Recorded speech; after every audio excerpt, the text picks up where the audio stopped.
August মাসের 8 তারিখে সংসদে কেন্দ্র সরকার ওয়াকফ সংশোধনী বিল 2024 পেশ করেন।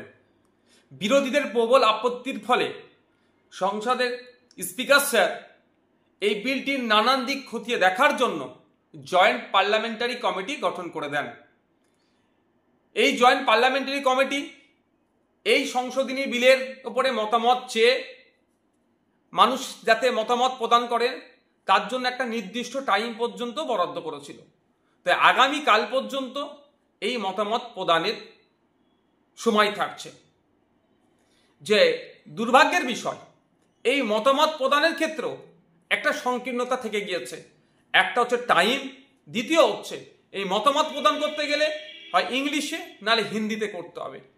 বাকি যে সমস্ত বিভিন্ন আঞ্চলিক ভাষা আছে সেই ভাষায় মতামত প্রদানের কোনো জায়গা রাখেনি।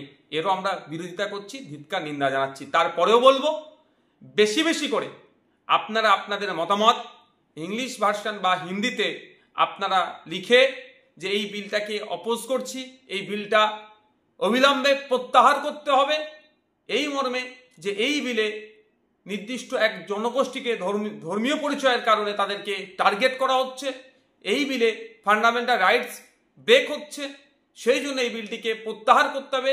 এই মর্মে আপনারা বেশি বেশি করে আপনারা মেল করতে থাকুন। এই সংশোধনী বিলটি দেখলেই বোঝা যাবে ওয়াকফ সম্পত্তিকে হাতানোর চেষ্টা করছে কেন্দ্র সরকার।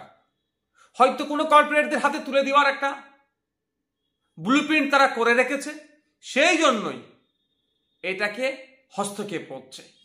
আমাদের অনেকের জানা আছে বা অনেকের জানা নাই, ভারতীয় সেনাবাহিনী এবং ভারতীয় রেলের পরেই ওয়াকফ বোর্ডের জমি আছে প্রায় 9.4 লক্ষ একর ওয়াকফ জমি আছে।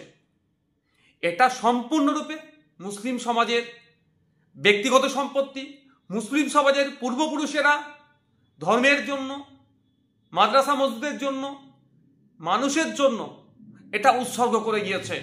এটা সরকারি সম্পত্তি নয়। সুতরাং সরকার যদি এই ধরনের অবৈধ পন্থা অবলম্বন করে হস্তক্ষেপ করার চেষ্টা করে, কোনোভাবেই এটাকে মেনে নেওয়া যাবে না। এই সংশোধনী অসাংবিধানিক বলে মনে করছি, কারণ সংবিধানের 14, 19, 21, 25 ধারাকে এই সংশোধন লঙ্ঘন করছে। সংবিধানে মানুষের মৌলিক অধিকারকে যেভাবে সুরক্ষিত করেছে, এই সংশোধনী সেই মৌলিক অধিকারকে আঘাত করছে। ধর্মীয় স্বাধীনতা, ধর্মীয় প্রতিষ্ঠান রক্ষার যে অধিকার সংবিধান দিয়েছে, এই সংশোধনী সেটার উপরে আঘাত আনছে। সর্বোপরি ওয়াকফ বোর্ডের নিজস্ব আইন আছে, তাকে নিস্তেজ করে দেওয়ার কারণটা কি? আর যেটা আমাদের ভাবাচ্ছে সেটা হচ্ছে ওয়াকফ বোর্ড গঠনের জন্য নির্দিষ্ট যে সিস্টেম আছে সেটাকেও পরিবর্তন করার চেষ্টা হচ্ছে। সুতরাং এই সংশোধনীকে কোনোভাবেই মেনে নেওয়া যায় না।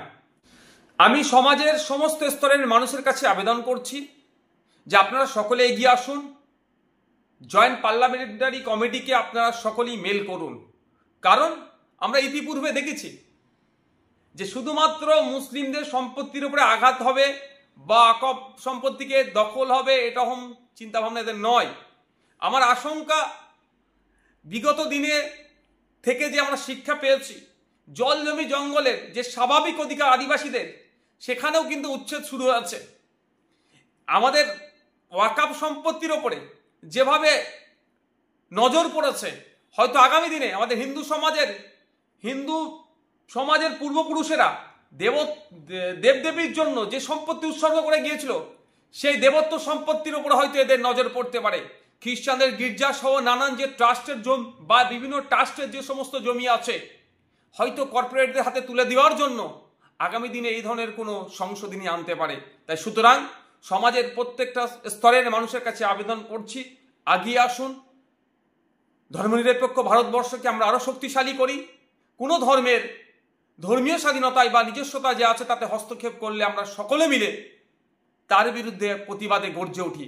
এখন প্রতিবাদের স্টেজে আছি, সেটা হচ্ছে মেল করতে হবে জয়েন্ট পার্লামেন্টারি কমিটিকে। আমরা সকলে সেখানে মেল করি। ইতিমধ্যে জয়েন্ট পার্লামেন্টারি কমিটির কাছে 1 কোটির অধিক মেল পৌঁছেছে।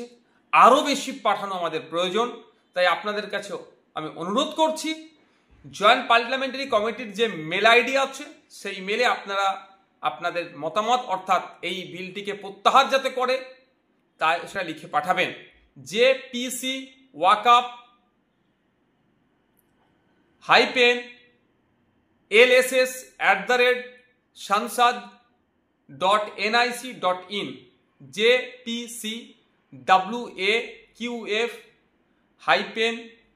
LSS@sansad.nic.in আপনাদেরকে অনুরোধ করছি এই মেল আইডিতে আপনারা মেল করুন।